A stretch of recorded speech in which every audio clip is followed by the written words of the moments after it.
2026년 5월 9일, 여러분이 집을 팔기로 결심했을 때 세금 폭탄이 터진다면 어떻게 하실 건가요? 지금 이 순간에도 수십만 명의 집주인들이 자기도 모르는 사이에 거대한 세금 함정 위를 걸어가고 있어요. 문제는 그분들 대부분이 잔금일이 아니라 계약일만 신경 쓰고 있다는 거예요. 여러분, 이 차이가 수천만 원에서 수억 원의 세금 차이를 만든다는 거 알고 계셨어요? 오늘 이 영상에서 여러분은 2026년 부동산 세금 지형도가 어떻게 완전히 바뀌는지 보시게 될 거예요. 잠시 서울 강남의 한 아파트 단지를 상상해 보세요. 10년 전 8억에 샀던 집이 지금 30억이 됐어요. 이 집 주인 박 씨는 올해 종합부동산세 고지서를 받고 눈앞이 캄캄해졌어요.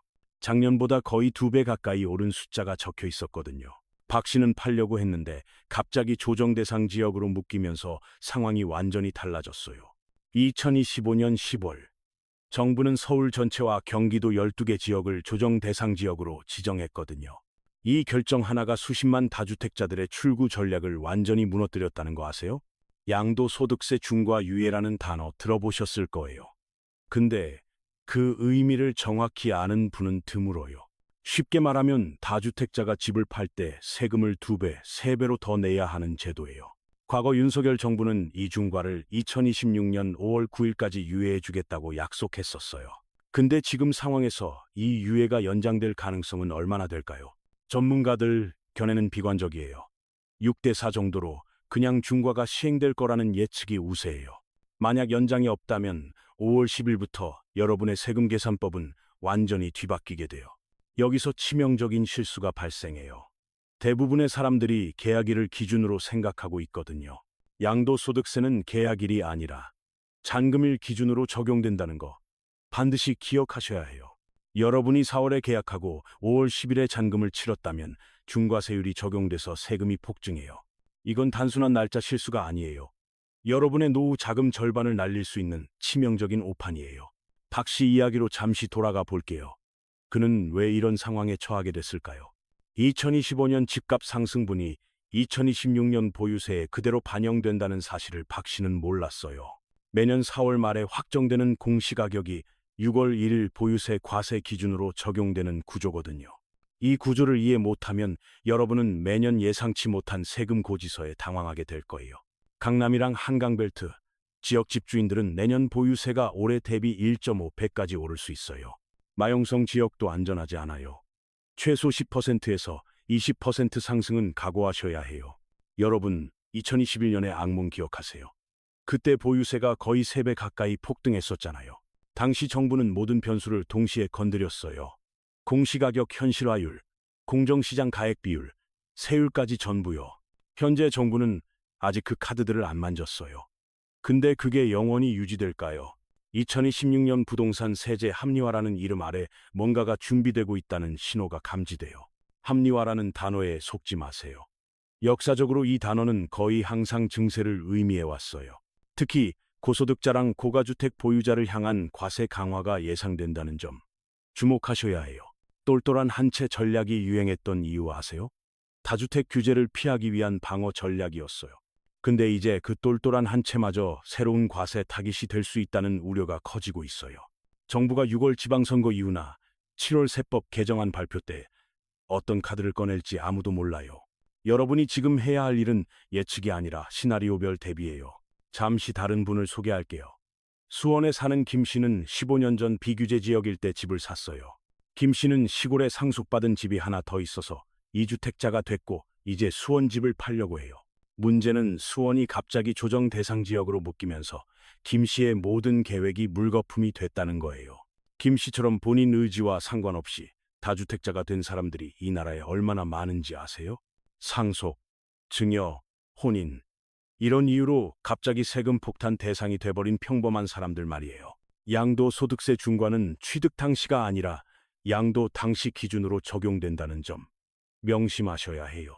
여러분이 10년 전 비규제 지역에서 집을 샀더라도 지금 팔 때 규제 지역이면 중과가 적용돼요.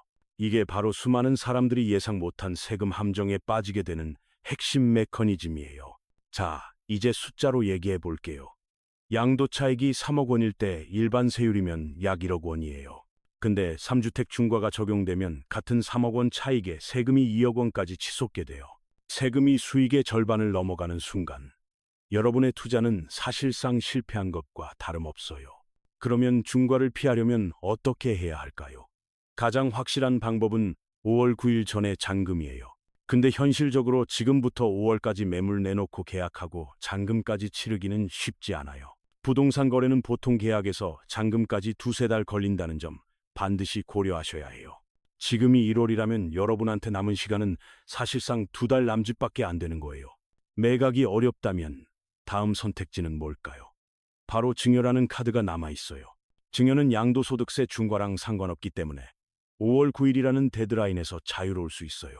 대신 증여에는 다른 함정이 있어요. 바로 증여 취득세 12%라는 거대한 벽이에요. 10억 원짜리 주택을 자녀한테 증여하면 증여 취득세만 1억 2천만 원을 내야 한다는 계산이에요. 근데 이 금액이 양도세 중과로 내야 할 금액보다 적다면 증여가 오히려 유리할 수 있어요. 모든 건 비교의 문제예요. 어떤 경로가 더 적은 세금을 내는지 정밀하게 계산해야 해요. 여기서 또 하나의 변수가 등장해요. 2026년 1월 1일부터 저가양도 규정이 바뀌거든요. 과거에는 시세보다 30% 저렴하게 가족한테 팔아도 일반 매매 취득세만 내면 됐었어요. 이제는 달라요. 저가양도도 증여로 간주돼서 12% 취득세가 부과될 수 있어요. 10억 원짜리 집을 7억 원에 자녀한테 팔았다면 과거에는 약 2천만 원 취득세로 끝났어요. 2026년부터는 같은 거래에 1억 2천만 원의 증여 취득세를 내야 할 수도 있어요. 세금이 6배로 뛰는 거예요. 이 변화를 모르고 거래하면 돌이킬 수 없는 손실이 생겨요. 그러면 완전히 막힌 걸까요? 아니에요. 아직 부담부증여라는 우회로가 남아 있어요. 부담부증여는 채무를 함께 넘기는 증여 방식으로 전체 세부담을 줄일 수 있는 전략이에요. 예를 들어 전세보증금이나 담보대출이 있는 상태에서 그 채무랑 함께 주택을 증여하는 거예요. 이렇게 하면 증여가액이 줄어들어서 증여세랑 취득세 모두 절감 효과를 볼 수 있어요. 근데 여기에도 조건이 있어요. 증여받는 자녀가 즉시 전입신고를 해야 한다는 점이에요. 조정 대상 지역에서는 실거주 요건이 엄격하게 적용되기 때문에 이걸 어기면 추가 세금이 생겨요. 규제 지역이 3종 세트로 묶여 있다는 표현 들어보셨을 거예요. 이게 바로 그 의미예요. 조정 대상 지역, 토지거래 허가구역, 투기과열지구가 동시에 적용돼서 출구가 거의 막혀버린 상태예요. 이 복잡한 규제 속에서 살아남으려면 여러분은 반드시 전문가랑 상담한 후에 움직여야 해요. 계약서에 도장 찍기 전에 세무사랑 상담하라는 조언이 왜 중요한지 이제 이해가 되시죠? 자, 이제 시선을 보유세 절세 전략으로 돌려볼게요. 1주택자도 방법이 있어요. 가장 강력한 절세 도구는 바로 공동명의예요. 이거 하나로 3가지 세금을 동시에 줄여요. 종합부동산세, 양도소득세, 그리고 향후 갈아타기 할 때 자금 출처 문제까지 해결할 수 있어요. 단독명의 1주택자는 12억 원까지 종부세 공제를 받는데 공동명의는 각각 9억 원씩이에요. 합산하면 18억 원까지 공제가 되니까 고가주택일수록 공동명의가 압도적으로 유리해요. 여기에 숨겨진 치트키가 있어요. 공동명의자도 단독명의처럼 세액공제를 받을 수 있거든요. 9월에 특례 신청을 하면 공동명의이면서도 단독명의의 세액공제 혜택을 동시에 받을 수 있어요. 이걸 하이브리드 전략이라고 불러요. 가솔린이랑 전기의 장점을 모두 취하는 것과 같아요. 놀라운 사실은 단독명의자한테는 이 하이브리드 옵션이 허용되지 않는다는 점이에요. 2020년에 만들어진 이 규정이 왜 이렇게 설계됐는지 전문가들도 고개를 갸우뚱해요.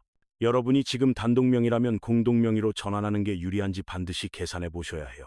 전환할 때 생기는 증여취득세랑 향후 절세 효과를 비교해서 손익분기점을 찾아야 해요.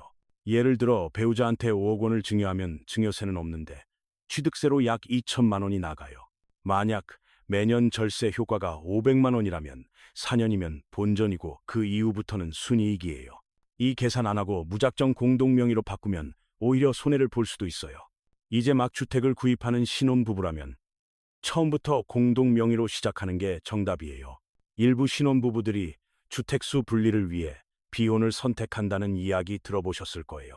이건 좋은 전략이 아니에요. 작은 집 2채보다 좋은 집 1채가 훨씬 유리해요. 부동산 시장은 이미 극단적인 양극화 국면에 접어들었어요. 똘똘한 1채만 오르는 시대예요. KB부동산 선도 아파트 50 목록을 검색해 보세요. 사람들은 그 목록에만 집중해요.